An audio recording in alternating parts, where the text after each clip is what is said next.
Hello and welcome back. So, in this segment, we are talking about racism. Let me see who is here. Yes, we are going to talk with Dr. Kate and Dr. Elham Sajed. Okay, both is here. Welcome, welcome. Hello and welcome. Good Hello, how are afternoon. you? Good evening. How are you? Good evening. Thank you. So, Hi, uh, Dr. Elham. How are you?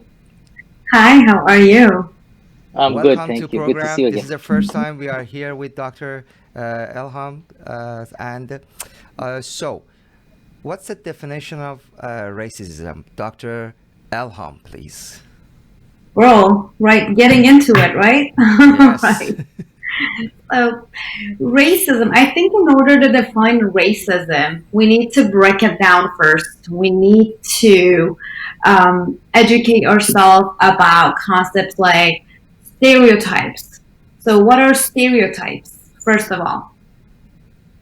Stereotypes are little concepts that allow and help us to categorize little concepts in order to help us to have a better understanding of them. Because neurologically, we are wired and from an evolutionary point of view, we are wired to categorize concepts, things, people, places, um, in order to have a better understanding of it, in order to protect ourselves, in order to be safe. So we naturally have a tendency to categorize things, right?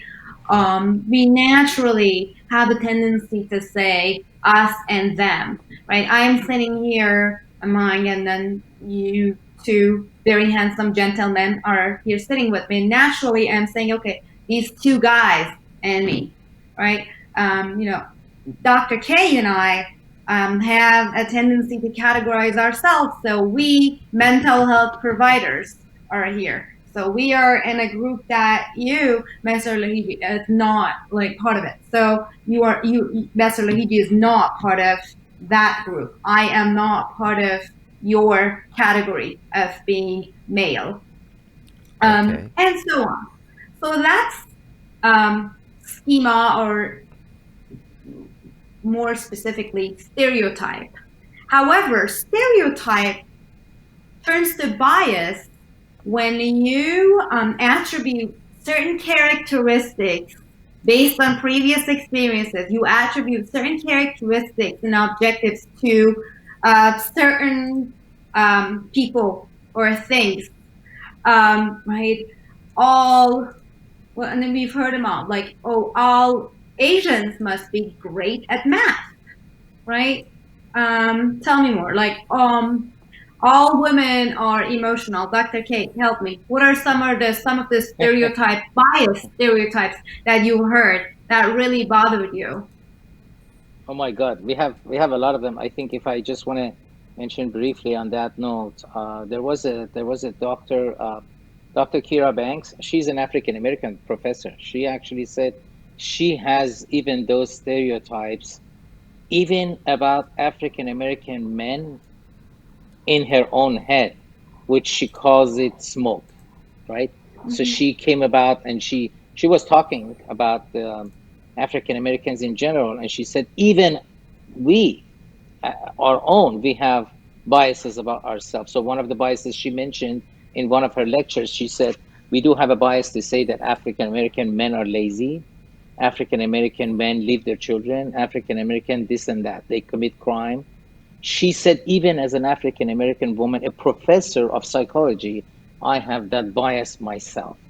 So we have to understand that sometimes we hear something so many times, and then our experiences sometimes, and then lectures and stereotypes, like was just mentioned, they become so integrated into our culture and it becomes part of our uh, fabric. We don't even Mm-hmm. recognize it. Some of the biases that we have, we do not even recognize. We sort of pass through it. And I want to mention something else. I was going to bring racism in another format, which I hope I have time to do. But let's just say you're a white man sitting on a bus. There is a white woman also sitting on the bus. The moment that white man walks in, the woman may not do a thing. It may just look at the guy, make an assessment, and just remain in her seat, right?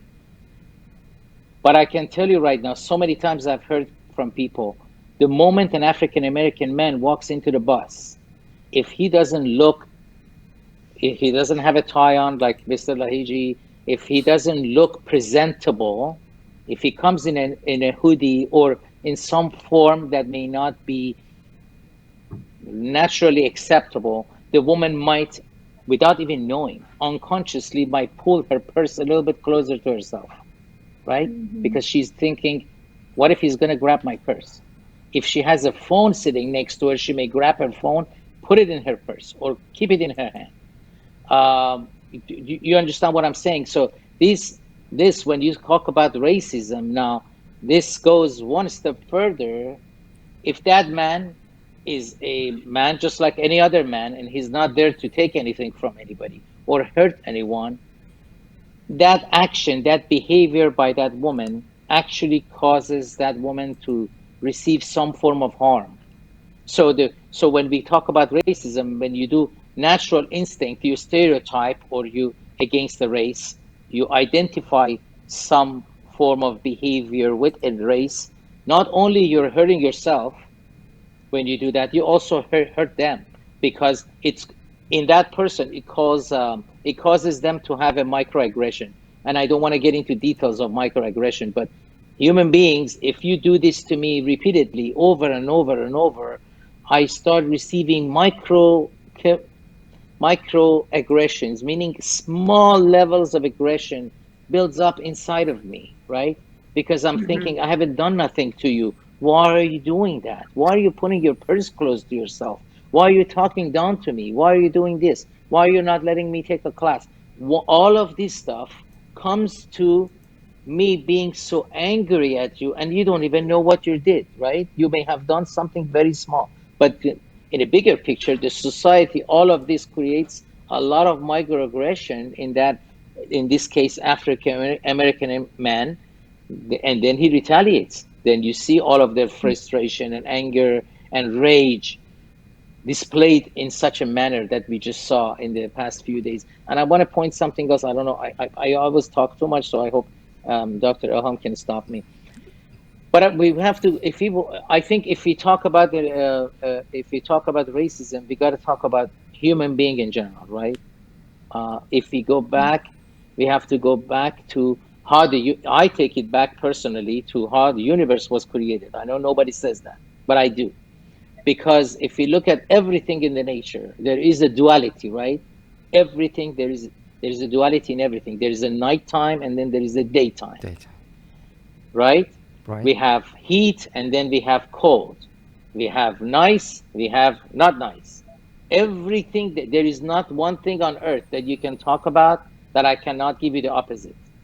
Always, we can say good looking, bad looking. Like Dr. Elham, Dr. K. Right? No, I'm just, I always like you just mentioned about the male and female now. No, Right. I was just, I like to crack jokes, so please don't take that seriously. But the reason I said that is because let me the add this duality. in parentheses. Sorry to interrupt you, Dr. K. I'm listening to you, and I would love you to continue. But let me just add this, because you mentioned this, and then you passed through this. I think it's very important to spend time more on this.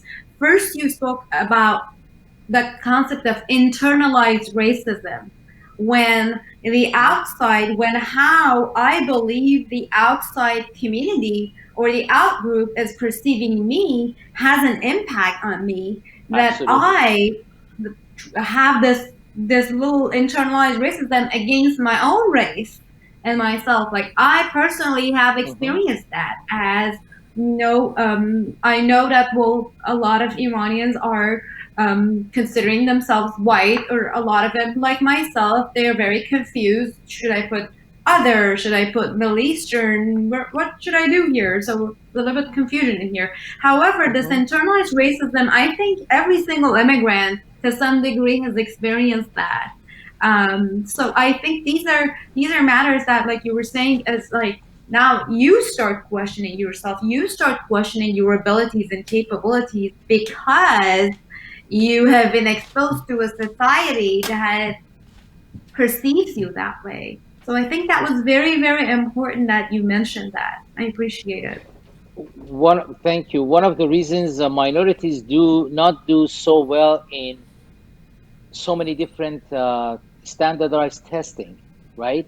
Look across the United States, minorities do not do so well on standardized testing.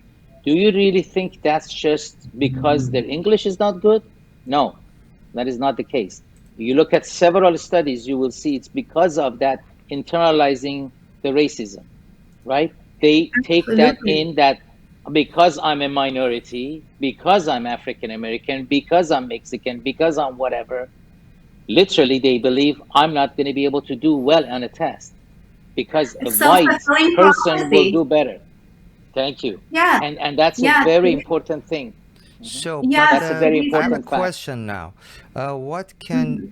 non-blacks, non-black people, can do to support this movement, and end this racism?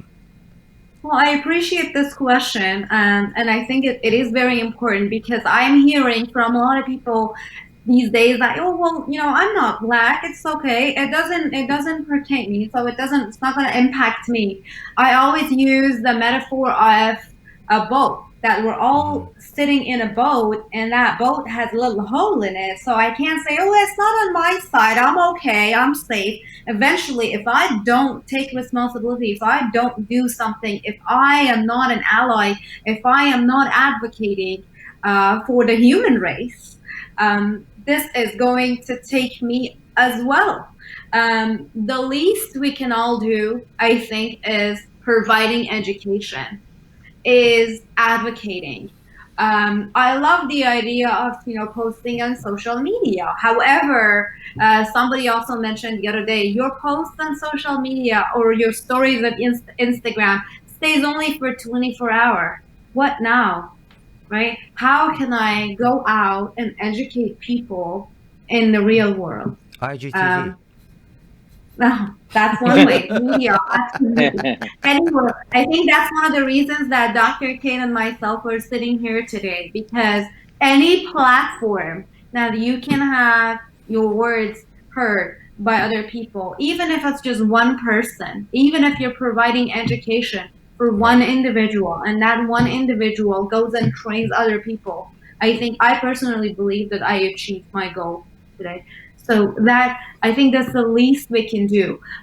One more thing, a lot of people were telling me, well, no, we don't have any racists in Iran because, we're all one race. And I did disagree with that. I think I do remember that, we have many different cities, and Mm-hmm. each city, they have different cultures, different Mm-hmm. traditions, different accents.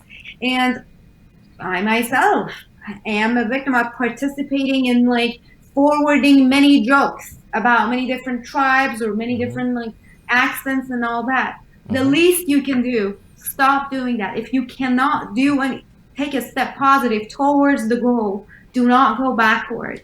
Mm-hmm. Stop this vicious cycle. Teach your kids, provide education for your children. Dr. Kate knows better than me. There has been many studies and experiments with little kids, specifically African American kids. The doll experiment, Dr. Kate, for example, when they ask a black kid, choose a doll between a white and a black one, Mm-hmm. and every single time they chose the white doll because they said it's prettier. And then they ask, which doll do you think is smarter? It really breaks my heart. The black kid goes and picks up the white. This one is prettier. This one is smarter. Which one do you think is a better person? The black kid goes and grabs the white doll again. It's a better person. Why? Because it's whiter, because it's lighter. And that is internalized racism. And that is a learned behavior that we can all unlearn. It's not going to be easy, but it's definitely possible. Dr. Kate, before ask another question, and I want to know what's your opinion about the same question, and also all of our audience. You can ask your questions in our chat room. You need to just go to our chat room, just click the chat, and ask your question live. Our expert can answer your question. Okay, please, Dr. Kate, go ahead. If I want to answer that, I have to make it a little broader than Please. broader than this. So I'm going to take it to, again, comes the duality, then comes human being naturally, just nothing like, there is nothing like a human being out there. Meaning the other animals or species, they don't have judgment, they don't have comparison, they don't think like the way we do, right? They don't have the mindset that can look at two things and say which one is hotter, which one is colder, which one is better, which one is worse. They can only judge it based on feelings, not based on judgments and based on their intellect. So human beings, as they started using their intellect, they also became aware of themselves and thinking, obviously, some groups thinking, I am better than someone else. I'm superior to someone else. Go back to the era where Pharaoh had a lot of slaves to build Egypt, right? They thought that those people are not superior to us. We are, so we're going to take them and we're going to use them and make them our own slaves, right? It took thousands of years to change that, obviously. Now, if we go back to the racism recently, at one point, the white man felt that you are inherently inferior to me because you're African American. You cannot think like me. You're not smart. You don't look good. All of the other attributes that they connected to the racism against the blacks, and then they started to bring them here and use them as objects, meaning you're not a good enough human being to basically be a participant in whatever it is that I do. You are not a citizen. You're a property. So I will get to use you. If we go back to how we can change that, that is a very difficult thing to do. I think it took 400 years to get here. I think it may take another 400 years to get out of it. And I know people are going to laugh at me, but the truth of the matter is we have a lot of biases against each other. And I tell you right now, I hope people don't get offended, but every race has some kind of a bias against another race. This is the way our mind works that way, right? Okay, so But if we want to make some change, I agree with Dr. Elham. Basic little things have to change. We have always told people darkness is associated with hate, right? Darkness associated with being victimized. Light is the one that saves you. Dark destroys you. And then we associated dark with black with ugly duckling in our stories and all this stuff that we teach our kids and so on, right? The white princess is always a white princess. We don't have a black princess. We have a white princess. What do you think that girl is going to think? Exactly. So we have to change all of that. It has to start. It's a big movement, but I think we're on the right direction because at the very least, what the system has to do is to try to make sure that people's biases, people's stereotypes, people's racism, judgments, and all of that stuff do not constantly interfere in people's lives. So it takes away from the African American men and women because that would make it very unfair. And that's at the very least that we can do. And then all of us as maybe experts, if we call ourselves as people who maybe know a little thing, one or two things better, then we can make that change. I want to just mention one more thing. In 1838, right, we had John Calhoun. I don't know if people are familiar with that. John Calhoun was a vice president at one point, and then he was also the Secretary of State and Secretary of War at the time. John Calhoun made the statement in the Senate in 1838. He basically said that the African American men are not as intellectual as a white man, and that African American people are actually benefiting from us keeping them as slaves. Remember that. This was a vice president of the United States saying that they're benefiting to be slaves. Why? Because we are clothing them, we give them food, we give them a place to sleep. But now it's To 2000, change that, it takes a 2020. I Now, completely agree with you. But remember, if a president at that time comes into the Congress and says, you are a subhuman, mhm. this goes back generation after generation, people actually believing that You're you talking are a about the, subhuman yeah, you're talking about the some maybe deep reason, 200 years and ago. yeah, and what are the psychological reasons behind this racism? Right, you are going there, right? Yeah. If I want to be very honest, I think it's Mm-hmm. very clear. When you have when you have prejudices, when you have biases towards someone Mm-hmm. else, when Mm-hmm. you're racist or some, it's because you don't look like me. You're not the same as me. We are different. The difference between the two of us makes one of us think that I may be superior to you. Remember, if if someone looks at Dr. Elham and I, and she or he is in the same profession, they probably will not hold so much prejudices towards us, right? Because we're in the same profession. So being alike is a totally different story. And I'm going to give it a very simple example of that. Let's say we talk about a football team, right? Or a band. Well, let's talk about a basketball team that is all girl and all boys. Let's look at that. Is there a lot of prejudices between the girls that are all playing with each other? No, because there are more alike. If you have something to share, and the more you have to share, the more like that you have with the other people. It's like people in Middle East. Why are they a little bit closer to each other? Because their cultures are the same. They're pretty close to each other. Western world is very different for them.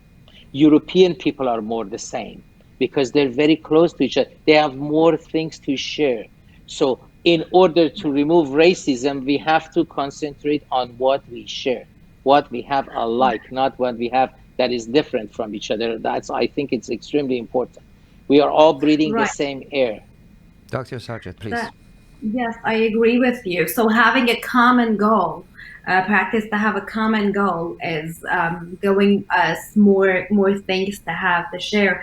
Another thing, before I get to the psychology of racism, another thing that is very important is when you're looking at the research, you want to be concerned with the facts. For example, Dr. Cade and Messer Lahijy, you probably heard that myth that African American individuals have shown to have a lower IQ. And Mhm. this is absolutely not true. The reason to this is that African American kids, upon born, are usually premature and they are born with lower weight. Now, lower weight at birth is associated with lower IQ. It doesn't matter if that child is Iranian, white, Mexican, or black. That does not have anything to do with race. Mm-hmm. A lot of people, unfortunately, I've seen a lot of educated individuals amongst them selectively choose random facts from different research and then they present what they want to present. So it's very important when you look at research, you want to concern yourself with facts. Again, going back to education, going back to how you raise kids. I will do a little bit of self-disclosure here, Dr. Cade and Messer Lahijy and all your amazing viewers. So, we all know that in Iran, people don't really like darker skin. Kind of like countries like Iran, India, they all, the lighter you are, the better that is, the more attractive you are. And then parts of Iran, people have darker skin. Parts of Iran, they have lighter skin. So my mom was from a part of Iran that she had very light complexion, like very European complexion. And then here it's me, like, very similar to her, but definitely a darker version of her. Growing up, I do remember that she actually really idealized my color. She's like, this is very gorgeous. I love this. And this is beautiful. So I never felt that, it was a bad thing. And as I got older, I actually wanted to be tanner, wanted to be darker. Even to this day, like as I start to get a little bit lighter, I'm like, oh, I need a little bit of sun. I don't like that. So I think it's very important that you start from the smallest society that you were born in, your little family. You start educating, you start teaching your children to like themselves the way they love and respect individuals from the human race. It's all about education.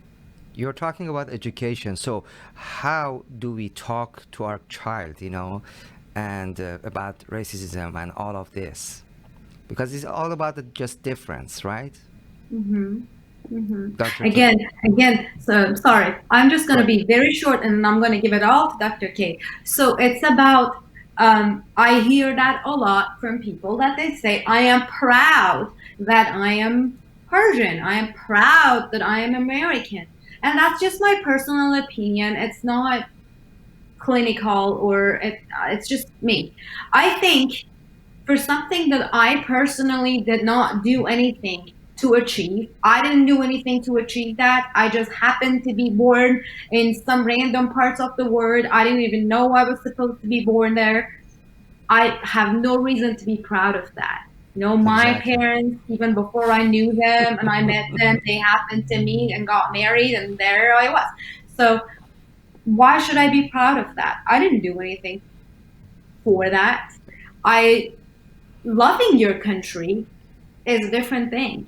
Yeah. Loving your nostalgia, loving your birthplace is a different thing. However, based on what fact do I think that just because I happen to be in a certain part of the world, or in a certain with a certain color pigmentation, I'm superior or inferior to people around me? And I think teaching that is very important. Like, what are the things that you could be proud of? This is the least that I could teach my child. Like, what are the things that you can achieve that you could be proud of? Teaching my kids to advocate for themselves and for other people. Teaching my kids to be ally for minorities. And also not try to be colorblind, because I think being colorblind is also a subdivision of racism. You cannot deny the differences. I think the whole idea is, how are we going to teach our children to celebrate their differences? Mm-hmm. That's all I have. Dr. Dr. Kate, Kate. the floor is yours. Beautifully said. I think celebrating it is very important. Now, I want to say one thing that goes back to I'm not a religious person, okay, but there is, if Bible is correct, if all the religious books are correct, God intended men all to be equal, right? Something in that nature, and that's also in the Constitution, that we're all equal to each other. I think that's a fundamental phenomenon that every single human being must take to heart. Mm-hmm. That every single one of us, we have all been created equal. If there is an inequality in one of us, it could be because of a genetic factor, it could be that we're just a little different from each other, or it could be that because we were born or raised in a different environment. Period. Right. There's nothing else to it. That difference is only because of all those factors. I have nothing to do with it. I should not be inferior to you. You're not inferior to me just because you were born in some other country and I was born somewhere else. You were born in the north side and you have a darker complexion, or I've been on the south and I'm white. It should not be that way.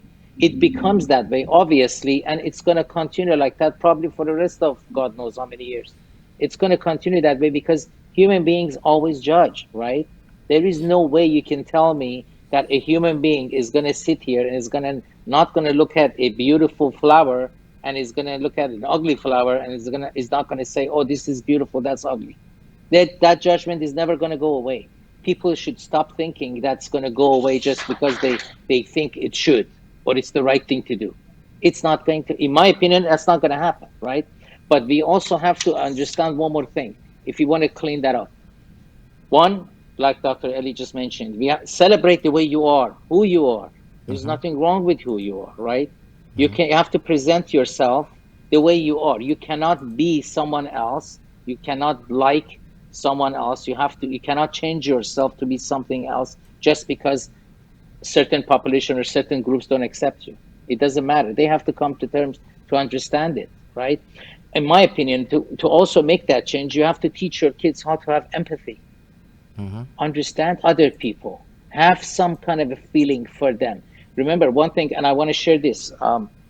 One time when they said they're removing, this was a few years ago, 2, 3 years ago, I don't remember exactly when it was. They were removing a Confederate statue of someone who was in Civil War, right? That guy supposedly liked slavery, wanted to keep the slaves. The statue was somewhere in some form of fashion in some part of a country. I remember when they said they want to bring the statue down, I was like, what? Why would they do that? That's part of history. That's destroying history. And I think one of my daughters was sitting here. I think it was the younger one. I don't want to say which one because they may look at this and say you judged. But one of them, they said, how can you be so insensitive? These people were taking slaves, and they were making these people work. They were beating them. They were destroying them. You don't understand? That history should never stand. Now I understand. I'm like, oh my God, can you imagine if I was one of these slaves? Did I want to walk in town and look at that statue? Does anybody want, after the Islamic Republic got, I hope tomorrow they go down, right? Do any Iranian wants to go back to Iran and see the statue of Khomeini hanging somewhere? No, they're going to bring it down because in my opinion, they destroyed Iran. They destroyed the civilization, right? So if we have to be sensitive to understand what is that representing. We cannot be naive and have no empathy and have no understanding. We have to put ourselves in their shoes, look with their lens at whatever it is that we're looking at, and see how does it feel. How does it feel if I walk into a bus and a woman pulls her purse towards herself? How do I feel as a man? You're judging me already that I'm this and that because of whatever you have been taught. We have to change that, and I think part of that is obviously coming with a lot of education, and I think it's going to take a long time. But I think it has to start with the system. When they said there is a systematic racism in this country, I absolutely wholeheartedly believe that. Canada abolished slavery years before United States. Some of the slaves ran away and went to Canada so they can save themselves from here. There is maybe less racism over there, but there is racism there too. There is racism all over the world.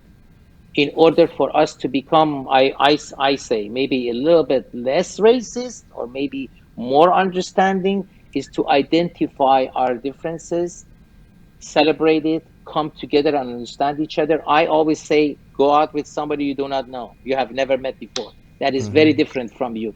This is the way you bridge that gap. Look Right. at the intercultural marriages, right? People, white and black, American, Iranian, whatever, they marry each other. They understand that culture a lot more when they do that. It's about getting to know other people. Dr. Elham. No, I agree with this. This is you just nailed it. Thank you for this. And we have a few minutes, and I just want to talk briefly about just Yeah, different let's just go concepts. final words and final message. If you like, Sure. share something, So, please. sure. Like, if you look at it from a CBT point of view, like cognitive behavior wise, um, it's all about thinking, feeling, and doing. So, let's say if your belief system has stereotypes, bias, and prejudice in it, then your feeling and attitude towards a certain group of people will change, even though it might be implicit. Therefore, your behavior changes, and that goes towards discrimination and racism. So, in order to fight racism, I think, like Dr. Kate mentioned in the beginning, you've got to start from your own biases, the stereotypes, and the people around you. Start from your own family. If somebody just throws a joke, or so we call it like a racist joke or any other Mm-hmm. ism joke, just stop them and like start educating them from there. Mm-hmm. Very good, profound. Thank you. Dr. Kate, please. I want to, Dr. Elli said is really nice. I want to point something out. Let's say, and I'm going to make this very brief. I know we don't have time. People are trying to fight racism right now, right? So imagine some of these people, I was sitting by myself and analyzing how these people are fighting racism. While the message out there is wonderful because there are some racist cops or maybe uh, criminal cops, whatever, that are hurting and damaging other people, right? They're killing them. They need to be prosecuted. I get it, right? But some of the messages that are out there right now, it says defund the police department, take all the police departments out. What do you think that is? That is, in my opinion, that's a stereotype. You're already the same people that are trying to fight prejudice and stereotype and racism. They come up with a solution that is very collective. One officer does something bad, all officers have to go down. If one firefighter does something bad, everybody goes down. That is when I say people have to understand their own biases, whether that's implicit bias or explicit bias. If they don't understand their own prejudice, they're never going to be able to get rid of racism, because the same problem you have with cops, one day you're going to have with Muslims, Mm-hmm. another day you're going to have with Jews, then you're Mm-hmm. going to have it with Christians or some other types group that you're going to meet or see or feel or whatever. The passion that you have against racism right now, the passion you have about, on justice, is not by taking the entire justice system out. It's by fixing it, it's by reform, it's by training, it's by understanding.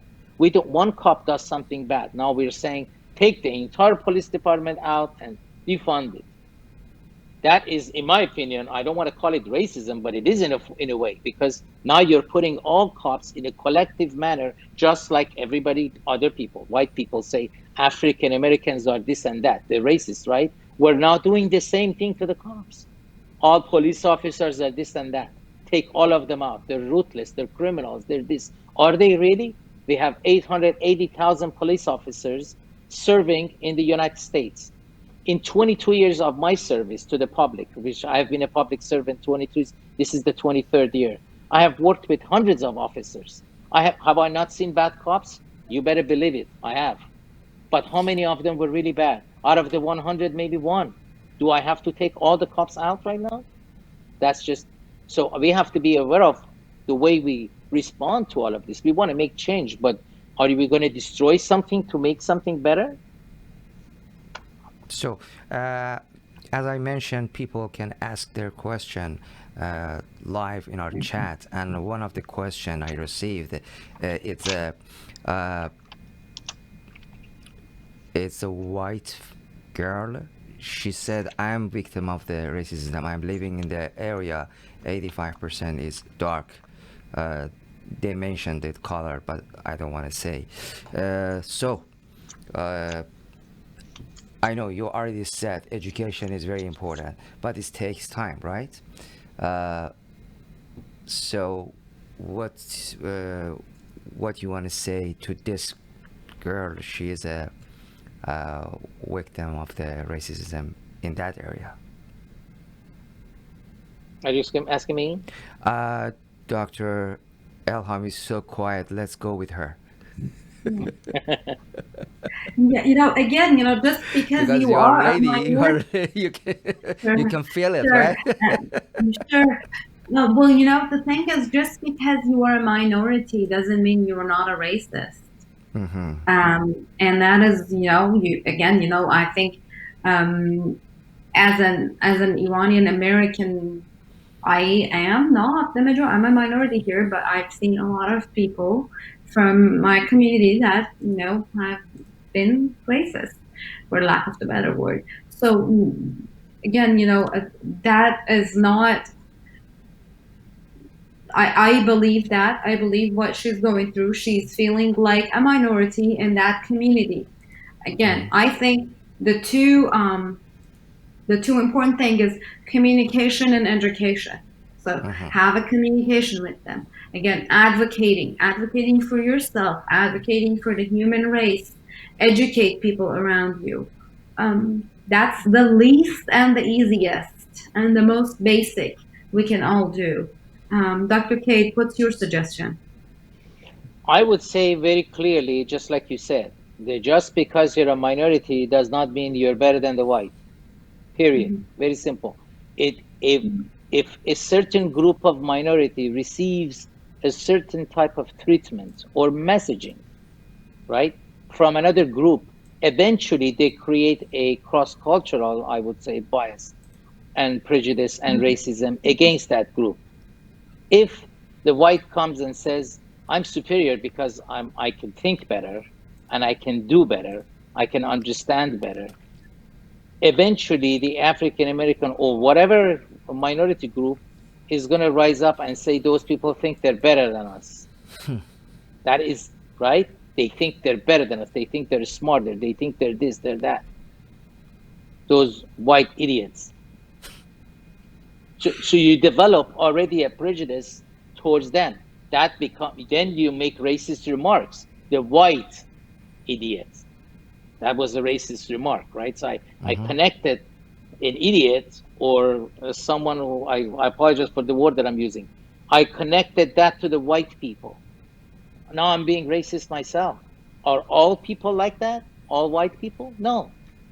This is exactly but sometimes we don't, like I said, when we don't understand our own biases and prejudice and racist remarks, we think others are racist, others are biased, others are this. And maybe this lady that you just mentioned, she's experiencing that, a kind of a racist remarks being made against her for being not like them. Whenever you're not like the other people, you be judged. A team of basketball that is all male and all female and they're separate from each other, they don't judge each other that much. But once you bring them together, they start judging each other. They start Interesting. making remarks about each other. Their prejudices against each other will come out. It's always about somebody that is more like you in terms of the way they look, in terms of the way the language they speak, even the religion that they share with you, right? The geographical area, even a subculture. You may be in a subculture with someone, you may be from two different countries, but you may share a subculture in Sherman Oaks, California. Right. Within that subculture, there may be a lot of similarities between you and that person, right? So you have a lot less judgment and biases and criticism and racism or racist remarks against that person. So similarities are, I think, what we should work on to reduce racism. I thought, Dr. Kate, I thought after Corona, we're all going to take this lesson that we We all, didn't as a learn. human race, we have something in common. But even that, unfortunately, did not change us. Because I'm like, well, now my number one worry is very similar to that person in that village in Europe or that village in Iran. So we all have the same worry. We all have the same source of main anxiety. But even that didn't change this. And that is just Right. very, very, I have to share, disappointing to see this going on. And my question is, what would it take? What else should have happened for all of us to wake up? Right. It's a big thing. Like I said last time to Mr. Lahijy, I said, we were all human beings. This was not my saying, somebody else said it. Until religion came and separated us, and then other things We came were and the divided same. us, and then obviously politics came and destroyed us. So Mhm. I think it's Exactly. it's just about that. When you look at, for example, the experience we had with Corona, if you would go around the globe and ask people in all the countries that have been affected in one shape or another, they could kind of understand each other. You know why? Because they could relate.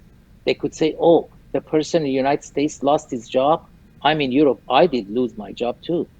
I'm in Asia and I did lose my job. I'm in China. I lost my job. I lost my company. They can relate. I had a family member who passed away. My father died, and the other person can relate, right? So this bring the similarities between all of us in different cultures brings us close to each other. The impact of life on us collectively brings us to have empathy for each other, to understand each other, to come close to each other. When we're not like each other or we don't experience something someone else did, we don't have empathy for it. No, I'm not saying collectively we don't have empathy, but it's usually you're far away from the impact, right? So you don't have that same understanding. Somebody else breaks his leg, you don't feel the same pain. You may feel for them, but the impact is not as much. So your level of empathy is not up there unless you had a broken leg a week before. Then you're like, oh my God, you broke your leg. I know what kind of a pain you're in because you have experienced it. It's about experiences and having similarities. Dr. Elham. Then you develop empathy. Yes, exactly. 1 minute, Dr. Elham, please. Oh, I thought I said what I needed to say about all the definitions and what to do and Okay, what very good. else would you like me to talk about? Thank you so. I could talk about racism and prejudice and discrimination with you till tomorrow morning if you want me to. It's a broad subject.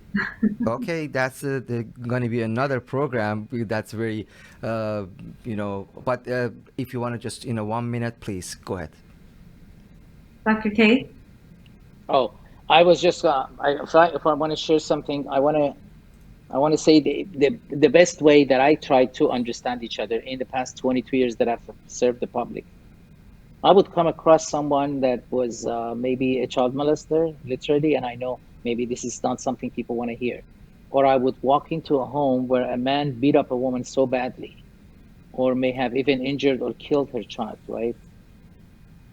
I decided to separate myself. And this is a message for people that are doing public service out there. Please make sure that you keep your own emotions, your own biases, realize them first of all, then your own emotions and your own negative feelings away from the public that you're serving. This is the message to the officers that are out there. If you have some kind of a rage that comes from your childhood, for crying out loud, or if you have an issues at home or some kind of a problem somewhere, please do not take that into the street with you. Leave that behind the door. When you go to work, you're there to be a professional. Act like one. Use good judgment. Keep your emotions in check. And make sure you treat other human beings just like you want to be treated. That's one thing that I learned from my mother. Treat everybody else just like the way you want to be treated. Exactly. That's my message. Thank you so much. It was very good. Of course. And we have lots of viewers and followers, and 112 people. They really like this show. They like my haircut. That's why they're here. Maybe mine too. Thank you so much, Why is it my new glasses? Mine is new too. Yeah. So, Dr. Elham is like, please, Payam, go away. Go do something else for the rest of the day. I'm tired of I was just thinking that I'm not wearing my glasses because I'm wearing my contacts today. So, okay. I was just thinking that as you were sharing about your new glasses. But I do have one, and mine we show off with our new glasses. Right. Thank you so much. Thank you, Dr. K. Thank you, Dr. Sajed, and hopefully talk to you again next week about another subject. Thank you. Hopefully. Yeah. Bye, Dr. Elham. Talk to you soon. Bye. Bye. Thank you. Bye-bye. Bye.